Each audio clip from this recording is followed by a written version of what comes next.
Hello and welcome to the local campaign. I'm Roger Peterson from City News. On October 19th, Canada will elect the 42nd Parliament, and Rogers TV is the only station producing debates in all of Toronto's 25 ridings. For the next hour, you'll hear from the candidates of University Rosedale. Now, 2015 marks the beginning of electoral riding redistribution, so boundaries in the majority of the ridings have changed, along with some of the riding names. Before I introduce you to the candidates, let's take a closer look at the newly redrawn riding of University Rosedale.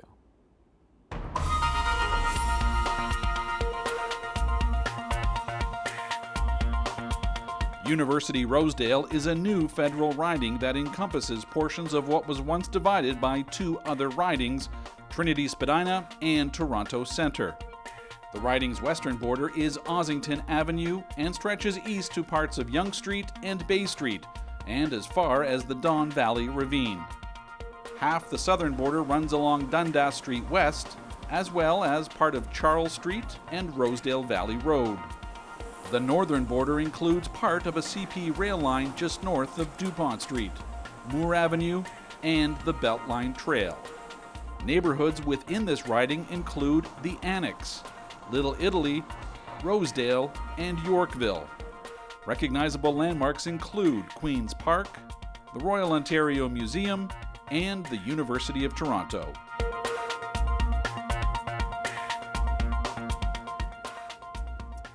And we have a full slate of candidates with us. I'll just quickly run through them as a brief introduction, and then they'll have a chance for their 1-minute opening statements. And first up, Jennifer Hollett of the NDP, Christia Freeland of the Liberal Party, Nick Wright from the Green Party, Jesse Waslowsi of the Libertarians, Steve Rutchinski of the Marxist Leninist Party, Drew Garvie from the Communist Party, and David Berlin of the Bridge Party, and two other candidates who are not here today, Karim Jivraj of the Conservatives and Simon Louisi of the Animal Alliance. And now we will give each candidate 1 minute to make their opening statements. It will be done in the order of most seats by the party in the House of Commons, and we will begin with Jennifer Hollett of the NDP. Jennifer?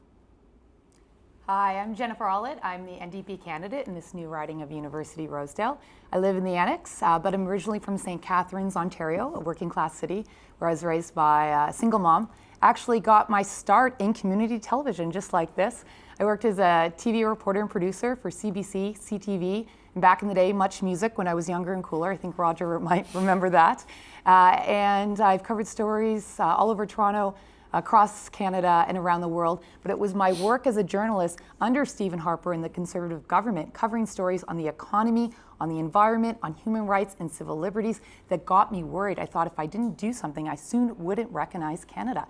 That's why I'm running for the NDP, and I'm proud to be campaigning and committed to repealing Bill C-51, to have a plan for Toronto to invest in infrastructure and public transit, to be strengthening healthcare, introducing national pharmacare, $15 a day childcare, as well as a strong and diverse economy that will create jobs, especially for young people.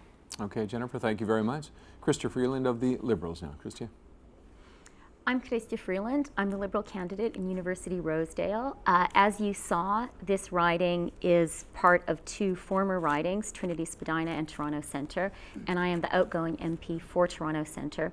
I'm running here in University Rosedale because this is my home and my community where I live with my family, with my 3 kids. I am incredibly proud to be running on the Liberal platform this year, particularly the economic platform. After I was elected to Parliament, Justin Trudeau named me co-chair of his economic advisory platform.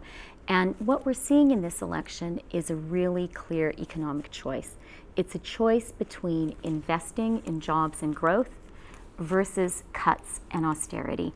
And from the NDP, we hear a lot of the buzzwords, but the reality is the NDP has signed on to Stephen Harper's budget and are saying they're going to balance the budget next year. That means cuts. We have the bold vision of promising $60 billion in infrastructure over the next 10 years. That's going to deliver jobs and growth for Canadians. Thank you very much, Christia. Next up, Nick Wright of the Green Party. Nick? Hi, my name's Nick Wright. I'm your Green Party candidate in the upcoming University Rosedale federal election. And I was born in downtown Toronto, where I grew up. I now live and work in the Annex, part of the riding, where I practice law helping small business. I was previously the leader of the Green Party of Nova Scotia, and last year I ran municipally for Ward 20. Now I'm running for the Green Party of Canada because I want to advance a positive vision of hope for our country. The Green Party, unlike the left, stands strong on economic issues. We stand for the development of green business, especially small and medium-sized business. Unlike the right, we support socially progressive policies, making sure that everyone has a fair shot. And unlike the center, we stand strong in issues of civil liberties. The Green Party is also the only major party with a long-term vision to transition from our current unsustainable economic model to a sustainable and prosperous future. To learn more about my campaign, check out the website at electnickwright.ca. All right, Nick, thank you very much. And Jesse Waslowsi of the Libertarian Party. Jesse. Hi, my name is Jesse Waslowsi, but I'm not here to talk about myself. I'm here to talk about the three most important issues that we're facing in Canada today. Those are with respect to foreign policy, open borders, and First Nations sovereignty. With respect to foreign policy, Canada needs to pursue a policy of peace. We need to bring our soldiers home immediately from all foreign conflicts. With respect to our borders, we need to allow people who are free and goods to come across our border without hindrance, with taxes or special trade agreements that are favoring some countries over others. With respect to our First Nations, our Inuit and our Métis, we need to recognize their property rights over the resources they have historically relied upon. We need to recognize the wrongs that have been done to them through residential schools and otherwise, and we need to recognize their right to self-governance and to sovereignty. These are the three most important issues that Canada is facing today, and if we do them correctly, we will face a prosperous future, a growing economy, and peace worldwide. Thank you very much. Thank you very much, Jesse. Steve Rutchinski now, from the Marxist-Leninist Party. Steve. The Marxist-Leninist Party of Canada is calling on Ontario voters to defeat the Harper government. So the most important question facing us is how to make our vote effective and how to mobilize that 50% of the people who don't vote. So Liberal supporters, I'm calling on you that given everything that provincial Liberal governments are doing in Ontario, Quebec, British Columbia, that you should rise above your partisanship and vote NDP. Not because you support the NDP, but because you want to defeat the Harper government and send a message to the Liberal governments that what they're doing is unacceptable. NDP supporters, do the same.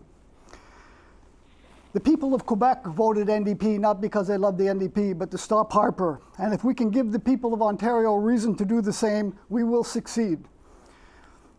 It's not without reason that many people think that the Harper government or that Mulcair will pull a Bob Rae on us. It's quite likely. So I'm calling on you to put aside your partisanship and work together to defeat Harper.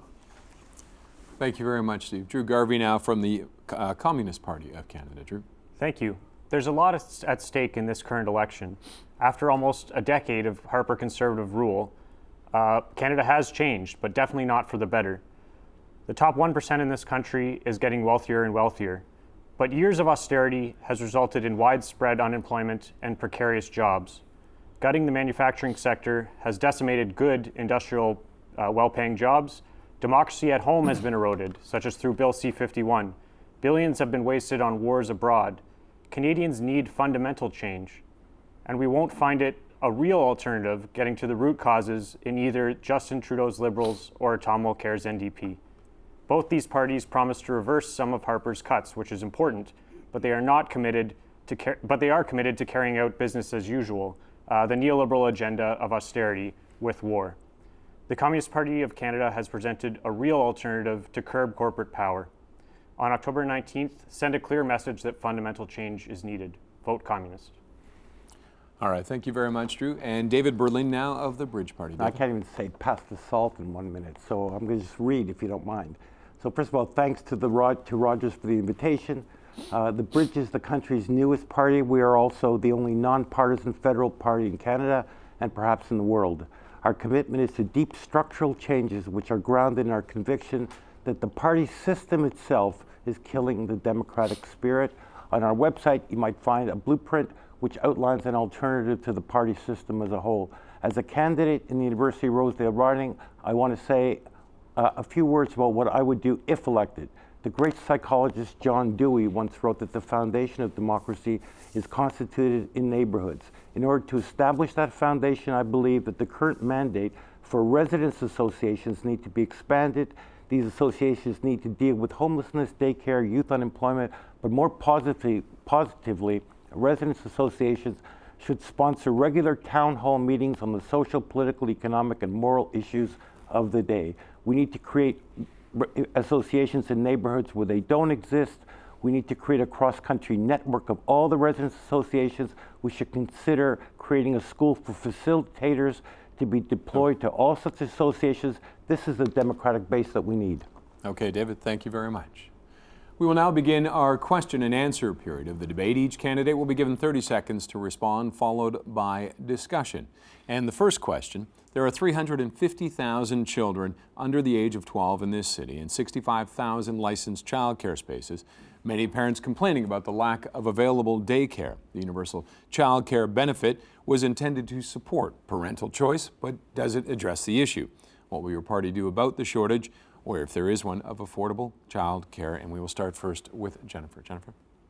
This is one of the top issues in University Rosedale, especially when you're speaking to parents. And often when I knock on doors or stop moms and dads who have their strollers out with their kids, I tell them about the NDP's plan for $15 a day affordable, accessible childcare, and they have a sigh of relief because of the long wait time right now to get into quality childcare, as well as the cost.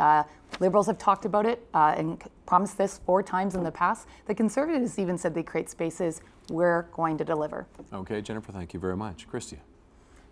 This is a huge issue. It's something that all parents talk about constantly, and that's why I'm really proud of our child benefit plan. What we are doing by cutting income splitting is having a much bigger child benefit pot, and we are going to concentrate that money with the families who need it most. What I am most proud of with our child benefit plan is it is going to raise 315,000 Canadian children out of poverty, and it will do it right away, not 8 or 10 years from now when the NDP daycare might maybe start coming into effect, even though there's no money in their budget for it ever. Okay, Christia, thank you very much. Nick Wright. Nick. The Liberal Party has had an opportunity to implement daycare, but hasn't in past administrations. The NDP now tells us they'll have $15 daycare with an unrealistic budget and over a period of time that's uncertain. There's talk of 2020. The Green Party recognizes that we need to support families by providing daycare, but within our budget. We also recognize the need to do away with unwieldy administrative systems and move towards a guaranteed livable income for every Canadian citizen while reducing administrative burden. Okay, Nick, thank you very much. Jesse. Childcare is extremely important. However, to create a daycare system at the federal level is incredibly distortionary. We should not be affecting the market in that sense. The plan from the Green Party is a much more sensible option to provide money for those who need it at the lower end and prevent the creation of poverty traps where goods are taken away above a certain income, and that results in a negative incentive to work harder, whereas we need to be able to care for those who need it while still having that incentive to work. Okay, Jesse, thank you very much. Steve. The Harper government's childcare tax credit is a fraud to get people to accept austerity, that the government is not fulfilling its obligations to the people of this country. It's well demonstrated that early childhood education provides huge benefits to not only the children, but to society as a whole. Government should be supporting it fully. Okay, Steve, thank you very much. Drew. Yeah, myself and the Communist Party are in favor of universal free public childcare system. And this is, different versions of childcare system across Canada have been promised by other parties in the past, and they haven't been able to deliver. Quebec manages to do $7 a day public childcare across the province. So if they can do it, why can't we do it for $7 a day, if not cheaper? We have public schools in this across this country, and that's a priority. So childcare should be universal, public, and free across the country. All right, Drew, thank you very much. David, you're next. Well, we obviously aren't going to be elected this time around, so we don't have a worked out platform, but my own feeling is I have a daughter and a granddaughter. I think maternity leave should be extended, and I also think that much of the gray economy needs to be monetized so that mothers who do decide to stay home, actually get something for it, and they're actually raising the next generation. Okay, David. Is there anybody who would like to reply? We'll start, actually, Jennifer, you spoke first. We'll let Christia go. Yeah, so I'd like to point out two things. The first is people need help with their child care right now. Canadian families need help today, not 8 years from now. And in our economic team, when we were putting together our child benefit plan, we were really aware of that, and we thought about what program can we deliver today. We were also aware of the inequalities in our economy and of the way that income inequality has been rising. Our tax and benefit system hasn't been responding. So in putting together our child benefit plan, what we've done is taken the money that's there, added to it, and targeted it at the people who need it the most. And that will be money which gets there right away. People are not going to have to wait 8 years, 10 years, we don't know how long for the NDP plan. You know, the Liberal Party had a child care plan in place. Paul Martin, Ken Dryden had that in place. NDP brought that government down. We know that Canadians can't wait another 10 years, and that's why we've put in a child benefit program that will help right away. We'll let Jennifer respond, and then Steve after that. Sure, I just want to mention that was because of the Liberal sponsorship scandal, which Canadians still remember. The NDP is committed to creating 123,000 childcare spaces in 2016, in 2017. And yes, it's going to take some time. If we look to the success with the Quebec model, this is where Tomo Care is from, this is what it's based on, as well as to Sweden, where we have a great case study. It takes time and it takes political will. And back when Tommy Douglas in the NDP, when we were introducing Medicare, people were saying the same thing, that it couldn't be done. We have to make this a priority. And unfortunately, when we're talking about child benefits, it's not enough for parents of various incomes to actually address the need of childcare in a city like Toronto, where it's the most expensive in the country. Childcare, accessible, affordable, $15 a day, is a game changer, and parents know that, and that's why so many people are applauding the NDP for making this a priority of our campaign. Okay, Jennifer, thank you. Steve? I think people should look at the issue of childcare not in the terms of $15, $12, $7, have a debate on that. The question is that society has an obligation to its members, just as it does on terms of our medical well-being and our education. In Ontario, the provincial government is asking teachers to take $1,000 out of their pockets to pay for supplies in the schools because this government refuses to do its duty to fund education at the level that's necessary. That's how we should be approaching childcare as well. Okay, Steve, thanks very much. Nick, you want to respond? The Liberal Party has no credibility on this issue, giving up past opportunities to implement childcare funding programs. The NDP campaign is wildly expensive while still claiming to have a balanced budget, which is nonsensical. The Green Party believes that, yes, the federal government should have a role in providing affordable care for our children, and that we should focus in particular on providing daycare in the workplace so that parents have the opportunity to have childcare on site, and they can both continue to work, if so desired, but still be able to spend time with their child. So selectively deciding how the federal government can supplement and improve childcare while working within our budget is the Green Party's position. Christia, I'll let you respond, but Drew, you wanted to go. Yeah, so I mean, the child benefit that the Conservatives have brought in or have been using as a Band-Aid solution, and also the Liberals want to continue in some form, really ensures that there's this inadequate, privatized, piecemeal system where a lot of people fall through the cracks. So what we want is a universal system that also has to be public, which I'm not hearing from the NDP that this would be a public system.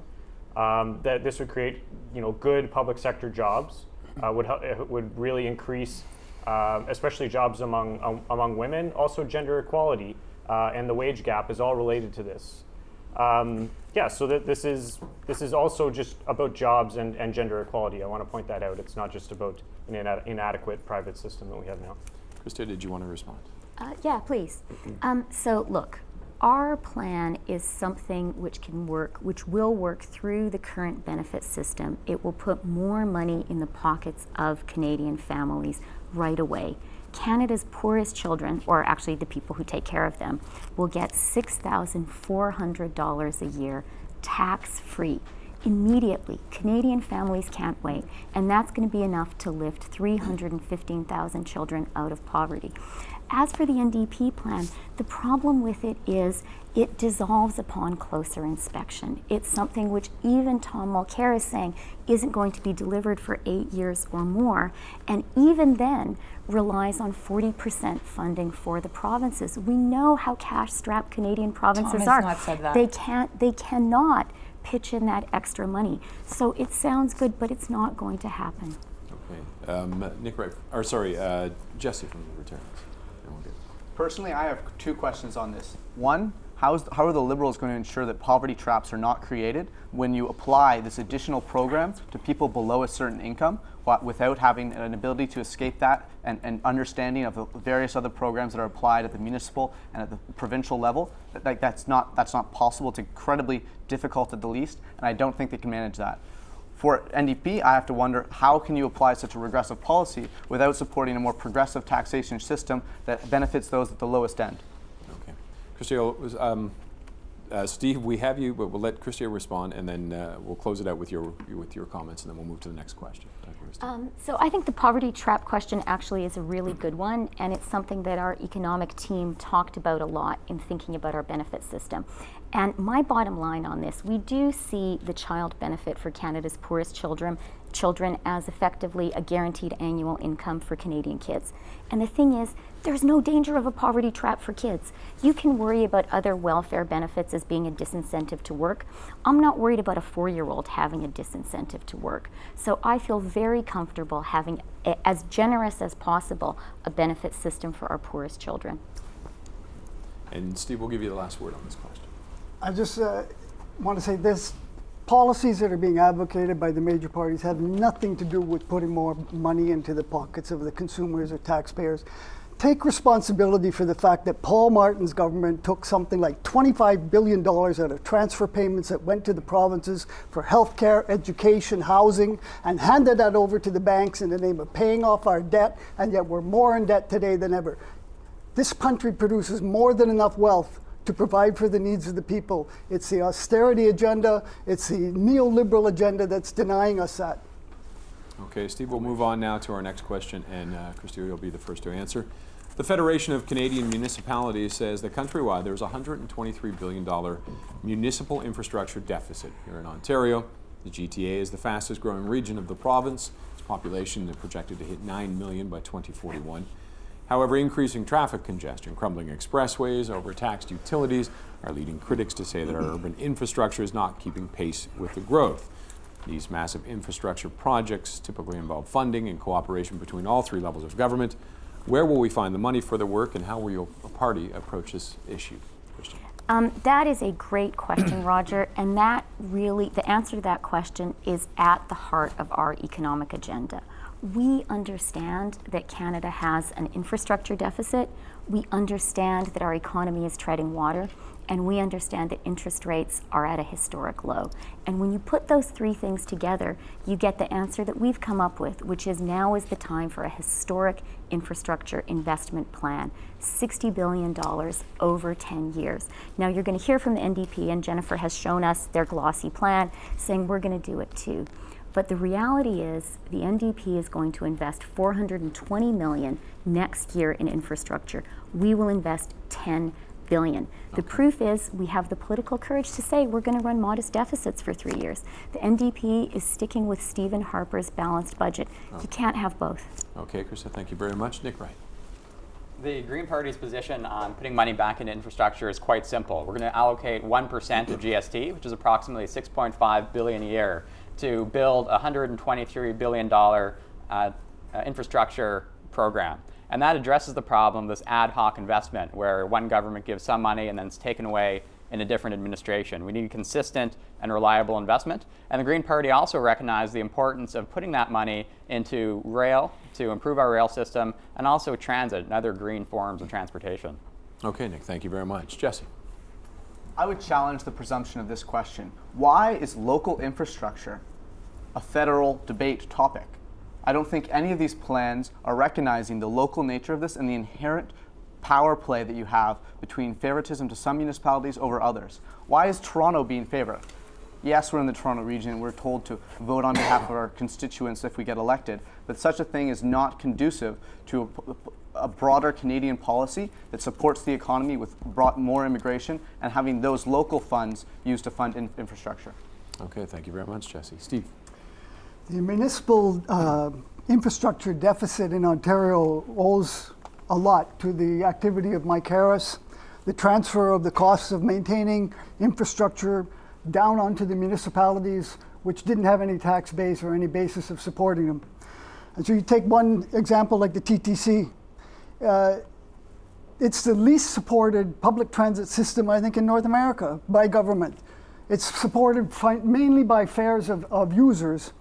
And yet, when the TTC workers were threatening to go on strike to defend their interests, we were told over and over how many billions of dollars of business, of production, were at stake because of this TTC needed to be functioning. So government needs to be supporting infrastructure that the municipalities need. It can't be put on the backs of ratepayers. Steve, thank you very much. Drew. So the Communist Party is proposing a new deal for cities because we've heard a lot of the problems. We would like to revisit the constitutional status of cities and also give cities wealth taxing power. Right now there's a regressive taxation system that cities are allowed to use to get their income. We would return 50% of gas and road user taxes to the cities. We would increase core funding for capital and operating costs to expand mass urban transit. And we would reverse the downloading that we've just heard about on the services onto the cities that happened under Mike Harris. Okay, Drew, thank you very much. David. I'm going to pass on the question. I don't think I have anything incredibly intelligent to say about it. Okay. Would anybody like to respond? I'd like to answer still. We have Oh, sorry, Jennifer. Jennifer. My Yes. apologies, Okay. Jennifer. Sorry. Thank you. The NDP is committed to investing $12.9 billion in infrastructure in Toronto with a $7.7 billion commitment to public transit. And I'm glad we're talking about infrastructure. It's not always a sexy topic, and it should be a priority this campaign. I'm proud to have 3 city councillors knocking on the doors with me, supporting me, because the cities will tell you Toronto wants a strong federal partner. We need a strong MP in University Rosedale who's going to partner with the cities. Now you'll hear my Liberal opponent say the word over and over again, deficits, deficits, deficits. She won't mention the $5.9 billion in cuts in the Liberal fiscal framework, as well as the history of cuts from Paul Martin and the Liberal government. You've been campaigning with Jennifer. Paul Martin, and I'll leave it there as we open it to thank you. conversation. And Christia, we'll let you respond first. Look, the NDP numbers, which they are trying to somehow sort of flam up, just don't add up when it comes to infrastructure. The NDP had a choice to make, as we did, about whether you are going to invest in infrastructure for jobs and growth, or whether you are going to stick with the Stephen Harper austerity and balanced budget approach. The NDP made that choice very clearly, and the NDP clearly said, we're going to balance the budget next year. So when you look under the hood of any of the NDP economic promises, the numbers just aren't there. On the infrastructure number, that is over 20 years. 20 years. That is just not realistic. And you know, when you look at their fiscal costing, Kevin Page, who was the parliamentary budget officer, that is an objective position, described their fiscal costing as Swiss cheese. So, you know, at the end of the day, I know that it is difficult for the NDP right now that we are the party of growth and investment in infrastructure, and we're the party that has the courage to say, now's the time to run modest deficits for 3 years. But that's the reality, and I think that's going to be the ballot question this year. All right, thank you very much, Christia. And we'll go Steve. I'd just like to point out that when the major parties are talking about investing in infrastructure or not investing in infrastructure, the outcome for the people in this province is the same. When Mike Harris was not investing in infrastructure, it was forcing, the money was being transferred to debt servicing, and the burden of the infrastructure was being imposed on the provinces. When they talk about investing in infrastructure, like in our hospitals, we're talking about P3 plans that cost the taxpayer considerably more than if we were building public institutions ourselves. So when you throw out big numbers, you should also say who's going to make the money out of that, because the P3 partnerships are fleecing us. And the data's in on that. So we shouldn't just accept that numbers, now we're going to invest in infrastructure, because the outcome for us is the same thing. We're left holding the bag. Okay, thank you very much, Steve. Jesse, we'll get to you, but Drew, you're first. Well, Steve said a lot of what I wanted to say. It's not just about the amount of money, it's about how that money is invested. And we can't go down the road of P3s. We've seen with the Liberal provincial government just the corruption that's attached to these things. But also, I mean, fundamentally, we shouldn't be having corporations make a profit on our public expenditure. So, you know, we need to expand the public sector in these areas, create good unionized jobs through infrastructure spending. And so I wish the major parties would talk more about how and where the infrastructure spending is going. Okay, thank you there, Drew. Jesse. You hear a lot from the main parties, this is our priority, this is our priority, this is what's going to be the issue at the ballot box. And I have to wonder, how many priorities can you have? Our priority at the Libertarian Party is to reduce the restrictions on trade, immigration, is to recognize the property rights of First Nations, and is to recognize the rights to life of people here and people around the world. These three priorities, life, liberty, and property, should be those that govern us as a society and allow us to act individually and together voluntarily. Okay, thank you very much, Jesse. Jennifer. Unfortunately, Stephen Harper has left us with a long list of issues and new priorities after his lost decade. In regards to infrastructure and the discussions we're having in Toronto, Tom Mulcair isn't afraid to say, as a man from Quebec, that Toronto is the most important city in Canada, and that's because of our size and our city's role in the GDP. I just want to speak to investment in public transit, because I'm actually confident, Christia, that the viewers at home and the voters in University Rosedale can look at the Liberal fiscal framework, which you actually were not connected to in terms of the announcement. You weren't even tweeting about it. And they can look at the NDP fiscal framework, and they can look at the numbers, because we can say what we like, but it's actually there, it's mapped out. And in regards to the NDP's plan for investment in public transit, it grows over time, it's long-term, it's stable. With the Liberals, after 2 years, it starts to peter out. Okay, Christia, we'll give you last word and move on to our next question. Look, this election is about which party has a robust and realistic and transparent plan to invest in infrastructure for jobs and growth. We have that plan, $60 billion over 10 years, 20 billion of those dollars investing in infrastructure, additional dollars. And as for our costing, Kevin Page, the former parliamentary budget officer, described our plan as transparent and good for growth. He described the NDP plan as Swiss cheese. And as a final proof point for people, look, you can't make something out of nothing. And that's why the Liberals, I'm so proud to be the co-chair of the economic team that had the political courage to say, and the ambition for our country to say, now is the time to invest in jobs and growth, and the honesty to say, and you know what, to do that, we're going to have to run modest deficits for 3 years. The NDP have been unwilling to go there. Why aren't you honest about the Liberal cuts that are in the fiscal framework, as well as your history of cuts under Paul Martin? We are absolutely honest about those cuts. And as I've pointed out at previous debates, Jen, that number you're using is parroting conservative talking points, which people, you can look at a column that Aaron Weary wrote in Maclean's pointing this out. The number of cuts that we are saying we will need to make our numbers work over 4 years is $3 billion, not 5.6. What the NDP have done, following the conservative talking points, is add up the number of cuts made each year, rather than that was steps towards the goal of $3 billion. That $3 billion of cuts at a time when we're making major investments is absolutely reasonable when you think of all the pork barreling that this conservative government has been doing. It's cuts in things like government advertising, cuts in things like government contractors. And again, don't trust me. Read what Adam Weary wrote in Maclean's. Read what Kevin Page, who is an objective, nonpartisan I'll guy, add one has other said. journalist to this list, Andrew Coyne, National Post, who highlights the myths of your Liberal fiscal framework, that it sounds good, but if you take a closer look, it doesn't add up. Okay, we're going to, Steve, we'll give you a last word again. I'm getting confused about the rules of the debate here, and so I would really hope that the two major parties who are here would follow the same ones that all of us are, and I hope that you would enforce that, please. Okay, we're going to move on then to our next question. And we've been talking about campaign, the platforms and the major platforms. What about the riding itself? What is the most pertinent, pressing issue, do you feel, in your riding, in this riding, and what would you do to try and resolve that? And Nick, we'll start with you. So knocking on doors, one reoccurring issue that I've been learning more and more about over the campaign is the need to address the DuPont rail line. This is a rail track that runs in the north of the riding, and currently volatile chemicals are being shipped through downtown Toronto, right next to residential properties.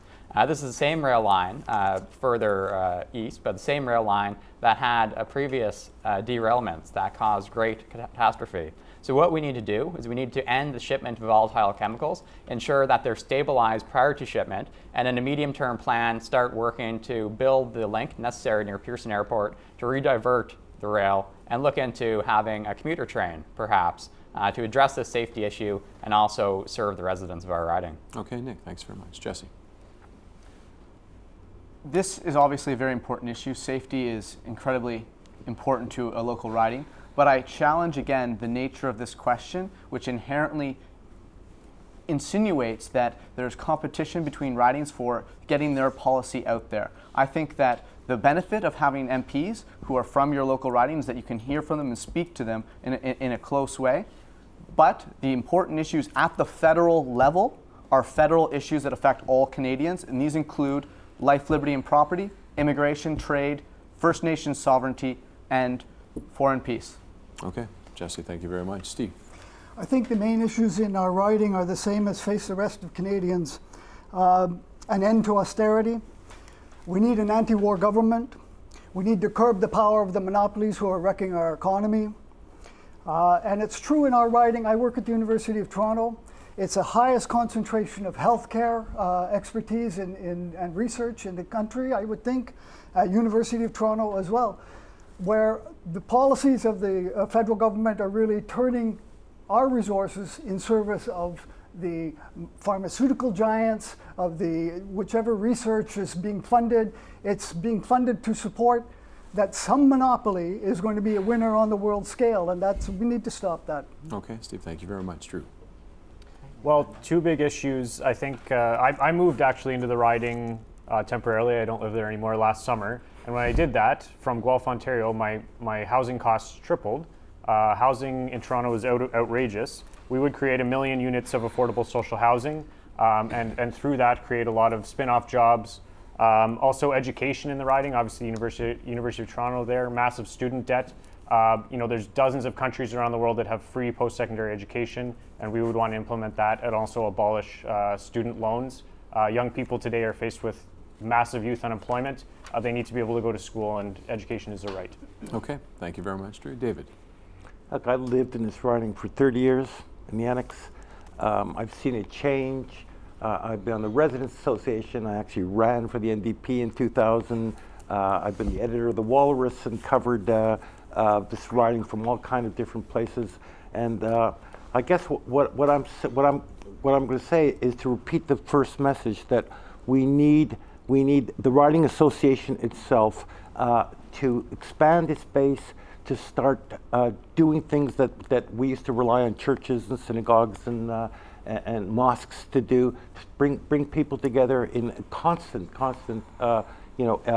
dialogue around the moral, the social, the political issues, and especially if Canada wants to open up its doors to refugees. This cannot be done from the federal level. It must be at the neighborhood level. Okay, David, thank you very much. Jennifer. Thanks. It's hard to just pick one issue, especially I've been spending so much time speaking with voters at neighborhood meetings, attending residents association meetings, and one at the doors and on the phones. But I will pick one, which is people are feeling squeezed out of Toronto. They're feeling squeezed out of University Rosedale. They can't afford to live in the community. We're especially hearing this from seniors and young people. This is why it's important, and the NDP is committed to investing in affordable housing, which was cut by Paul Martin and the Liberals, $15 a day affordable childcare, introducing a national pharmacare plan. Right now, 1 in 4 families can't even afford prescription drugs, as well as creating opportunities for young people at the university part of University Rosedale, and that includes cracking down on unpaid internships. We have a plan for 6,000 opportunities for paid internships, apprenticeships for young people, making sure they can get into a job market that isn't just precarious and part-time, but good quality jobs. Okay, thank you. Christia. Well, first of all, I want to say what a great riding we live in and what a great community we live in. I've been really dazzled, and I'm sure everyone else here has been too, at the doors by the level of intense civic interest and enthusiasm and how much people want to talk about issues. And those issues really vary. You can see on my Twitter feed, I've tried to sort of take pictures and have like little mini vignettes of the conversations I'm having.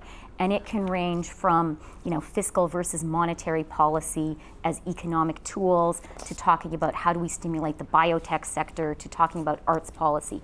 Everyone has an issue they're passionate about. We care here about the macro issues. We care about jobs and growth. We care about affordable housing. We care about transit infrastructure. That's why we've built the economic plan we have. That's why I'm so proud to be working with Adam Vaughan, who has such a history of working on these issues. And when it comes to a specifically, just one quick local issue, I just want to join with Nick Wright on the rail safety. I live on Marlborough, right in front of the train tracks. I'm close to that. I've held 2 town halls on that. I've asked questions in the House of Commons on it and given statements on it. Okay, Chris, I'm going to have to cut you off there. It was just a 30-second. Sorry. And Steve, you wanted to rebut. One thing that no one has mentioned, including myself, is that one of the main problems people are facing is being marginalized from decision making in our country and what happens here.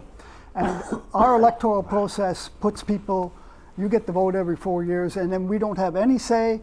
We're tired of governments coming to power, promising one thing, and then turning around and doing exactly the opposite of what they said. We need democratic renewal that puts sovereign decision-making power in the hands of people. Okay. Well, one of the things that I believe Drew mentioned about students in this riding, it is a massive number there. We'll move on to that question with that population, the student population. We see the student debt remaining at an all-time high. Toronto youth unemployment is trending upward since the early 2000s, and our most recent number shows it's at 18.1%. Politicians talk about how they're going to create jobs. But aside from increasing the number of public servants, what can governments do to actually bring in jobs, especially into a riding like that, where those numbers are rather high at times? And we're starting with Jesse. I think the better way to ask this question is what can governments stop doing to allow people to create jobs? Right now, when we have a system where people think if you tax more and spend more, you can make more jobs. That's not the right answer. Stephen Harper thinks you can cut taxes a little bit and you can spend a little bit more or less here and switch the economy around. That's not how the economy works. The economy takes scarce resources and allocates them effectively and efficiently according to what is supply and what is demand, and that includes the labor market. Okay, thank you very much, Jesse. Steve? The most important thing we need is a new direction for our economy. We need to build an economy that has a vibrant manufacturing base that uses the resources of our country to build a strong, vibrant economy. Our economy is being wrecked. Our manufacturing is being wrecked. Our steel industry is being closed. With the new free trade agreement that's being negotiated, our auto industry is in jeopardy. This needs to stop. That's the key to creating employment for our youth and jobs for our students. Okay, thank you very much, Steve. Drew? Yeah, I think this is part of a much longer trend that we're seeing the neoliberalization of the economy, free trade agreements going back to NAFTA, and now we have a secret deal, TPP, being negotiated while this election's going on. That's more of the same. It's going to increase that number. We saw 400,000 manufacturing jobs lost under Harper. We're going to see that number shoot up if the TPP is signed, for sure, especially in auto parts. And corporations are increasingly moving down to the right-to-work states in the United States that have no unions and low wages. So we need to really have protections, including plant closure legislations. Companies should be fined if they're operating at a profit. They shouldn't be able to just pick up and go and decimate communities in Canada. Okay, Drew, thank you. David? Yeah, there was a recent study about job satisfaction that came out from Gallup. And the claim was that 90% of the people are either actively disengaged or completely disengaged from their job. And it's quite interesting that governments are creating more jobs for people to be more unhappy about. Now, that there is an issue, but we're moving into a very different kind of economy. My feeling is that we're going into a post-productive economy. There's a lot of talk about robots and computers taking jobs, and they will. And they will. And we have to start planning for 10 years down the road. We can't even sustain the same language. That's really the language that we've heard, for the last 100 years. And government has a hard time doing that, hard time planning 10, 15 years ahead. All right, David, thank you very much. Jennifer? David, I agree. We do have to change the language. For years, the NDP is saying we can't just rely on commodities, on oil and gas. And finally, we're agreeing, okay, this isn't working. When you look at the Canadian dollar, if you look at the cost of oil right now, this points to one of the reasons why there was an historic win for the NDP in Alberta. We need a diverse and strong economy, and that includes support for manufacturing, as well as aerospace and small businesses. In regards to the rise of precarious work, the jobs for young people coming out of university and college, they're not the same as when I graduated from school. We need to strengthen EI so young people and part-time and contract workers have access to benefits, as well as build on Andrew Cash's, the MP for Davenport, his urban workers strategy, and crack down on the rise of unpaid internships. On that point, how do young people get experience if they don't have opportunities? We'll cut you off here and we'll come back to it. Sounds good. Christia. Thanks, Roger. I want to get back to the starting point of your question, which is opportunities for young people. And one of the things that has been a real privilege about running in this riding is having a chance to talk to a lot of people who live here. One of the conversations that has really stuck in my mind is a conversation I had in the annex with a young man called Michael, who was living in a basement apartment, who had just graduated with a degree in astrophysics from the U of T. And he said that he has $40,000 of student debt, a degree in astrophysics, like that's a hard thing, and no prospects apart from the fast food sector where he's working now. That is not good enough. And that is why I am so passionate about moving beyond the stunted vision of Stephen Harper. Christia, we're going to have to cut you off there. This idea that we're okay, and that's why we need to invest in jobs. We're going to have to cut you off. Nick. The Green Party is the only party that recognizes that we have to transition away from our old-style economy, which requires never-ending growth in order to continue, to a new, smart, green economy that is sustainable in the long term. And that's why the Green Party recognizes we need to invest in our people by expanding the publicly funded tuition to the post-secondary level, including skilled trades. We need to freeze taxes for small and medium-sized businesses, recognizing that they're the job creators. Create a green venture fund to provide seed capital for innovative green business. And we also have to say no to any international trade agreement that's being negotiated in secret and that doesn't have a full democratic accountability process. Okay. Jennifer, and then Drew. I'm glad that Christia brought up Michael's story because it's a common story here from students, and I also hear from parents and grandparents, which is what does the future look like in regards to jobs and housing and even retirement for young people today. I'm also really excited as we head into the climate change talks in Paris that we're no longer just talking about the economy over here, but we're connecting it to the environment, we're connecting it to social justice. That's how we have to be looking at the economy and how we create decent work and jobs moving forward. Okay, Drew. I wanted to touch on something that nobody else has touched on as of yet, and that's the connection between decent jobs and also the right to organize and strike and labor rights in this country, which are democratic rights that are being eroded under Stephen Harper. Laws such as C-377, the so-called transparency laws, attacking unions for political work, also ordering unions back to work, violating the right to strike, which has been done at Air Canada and other times under Stephen Harper's government, also with the postal workers. These are fundamental attacks on democratic rights in this country. And if workers don't have the ability to organize, we're going to see a continuing degeneration of wages. So we need to actually expand democratic rights through Labor Bill of Rights in order to have workers have the right to strike, collective bargain, et cetera, in this country. Jesse, and then Steve. The Green Party platform of zero growth is absolutely terrifying. The reason people aren't starving today in Canada and the United States is because of economic growth. When you have negative or zero economic growth, you have mass famine. This is not the way to have our economy run. Instead, we should not engage in free trade agreements, as I think everyone agrees here, but actually engage in free trade, where we do not cherry pick which countries we reduce taxes for, which industries we do this upon. It should be a blanket elimination of tariffs across all imports and exports, and the free movement of people to have free trade in the labor market as well. Okay, Steve. The Marxist-Leninist Party believes that if we're to grow our economy, the key thing we have to do is curb the power of the monopolies. It's through the free trade agreements. We have seen our agricultural industries threatened. We see our auto industry threatened. Through a private closed deal, we saw the steel industry taken over by U.S. Steel. We need to curb that power of the monopoly so we can take control of our own economy again. Okay, Christia, you wanted to respond. Yeah, I want to get back to the urgent question of youth jobs. Right now, youth unemployment is double the rate of adult employment. And right now, 1 in 4 young Canadians has not been able to leave their home, their parents' home, or has gone back to living in their parents' home. And all kinds of studies show that that first job you get determines your life chances in a really critical way. So we need to act urgently, otherwise we'll have a lost generation of young people. And that's why for us, and for me personally, the jobs and growth agenda is so urgent, and we need to do it now.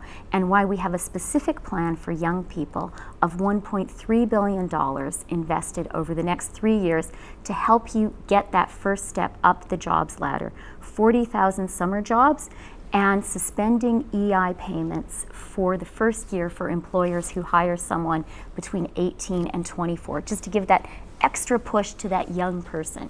I think it's really essential, and we have to avert this tragedy of a lost generation. Okay. Jesse. Why is it that young people and poor people can't afford housing? Is it because of the fact that they can't find jobs? There are jobs out there. The real answer is because they can't find jobs that are able to pay for this housing because housing costs are too high. Why are they too high? They're high because 0% interest rates funded by central banks that all of these parties here support. The Libertarian Party supports phasing out government control of the money supply, and that's how you reduce the large inflation in the housing prices where people borrow money and they bid up these prices. Okay. Nick, excuse me. It troubles me when I hear the old line parties fighting with one another over who will best and most quickly exploit the tar sands in a short-sighted attempt to profit at the expense of Canada's long-term prosperity and at the expense of Canada's Nick, global... we were talking about jobs for youth and jobs for, and here in the city. We're How's talking that about tying jobs. What we heard as the NDP candidate speaking about the importance of environment and the development of tar sands. And what I'm saying is that the old line parties competing with one another in order to promote and build the economy by sacrificing our future is one that's simply unacceptable. The NDP plan for Energy East, which would have Line 9 going to the north of Toronto, is so short-sighted, and it disappoints me that other parties haven't taken on the green position of saying no to the tar sands and no to pipelines. Jennifer, did you want to rebut? I was going to say you bring up Energy East, and it's true the Green Party is opposed to all pipelines. The Conservative Party isn't here to debate, which is a shame, is in favor of all pipelines, it seems. Christia and the Liberals also support Keystone XL. I'm surprised you didn't bring that up as well, which has damaged our relationships with U.S. And the NDP, we do take it case by case, and we look at that environmental assessment with the local communities. Okay, go ahead, Drew. Just quickly, I want to say it was my understanding that the Green Party was not in favor of closing down the tar sands, that they would continue development on the tar sands. They are against the majority of the pipelines that are coming out of the tar sands, but they're not against the tar sands themselves. Well, that's what I've read a month ago. But the question of jobs through the environment is an important one, I think. And actually, the tar sands employ, and their spin-off industries employ less people. It was actually surpassed by green jobs in this country. So we can continue that and put actual public money in. It's also important to have public democratic control on something as important as energy. We're going to have to end it there, Drew. We have to get to our closing statements now. And we're going to go in the reverse order of what we started. So David Berlin of the Bridge Party, you start, and you have 30 seconds. I'm just a bit sad that we all have to debate this kind of stuff instead of have an actual conversation. And that, in my view, is what the party system is all about. It forces one person against another. There's a lot of good ideas around this table even, not to talk about the whole national debate. So take a look at our website, take a look at a new model. Remember that the world needs actually a new democratic model. And, Canada can do that. Okay, David, thank you very much. Drew Garvie of the Communist Party. So this election, voters need to dump the Harper Conservatives and say no to war and austerity. But the Liberals, the NDP, and the Greens do not seriously challenge corporate power. On October 19th, send a clear message by voting Communist. But also, we need to remember that real change comes from the streets. And on October 20th, we'll be there, the Communist Party and many others, in the streets in order to create fundamental change in this country. And it's important to come together on a platform, a people's platform in the streets, to create that long-term change that we're looking for. All right, thank you very much. Steve Rutchinski of the Marxist-Leninist Party. Steve. The Marxist-Leninist Party, again, we're calling on the Ontario voters to defeat the Harper government, and I don't think any self-respecting Ontario voter can put the Liberals in and think we've done service to the country. Our party is engaged in this on a nonpartisan basis. I encourage you to go to our website to visit mlpc.ca and hear the voice of all kinds of forces in Canada who are fighting for a new direction for this country. Participate in that. Defeat the Harper government. Thank you very much, Steve. Jesse Waslowsi, the Libertarians. On October 19th, do not vote to distort the economy. All of the various people here support one policy or another to pick their particular area and their industry.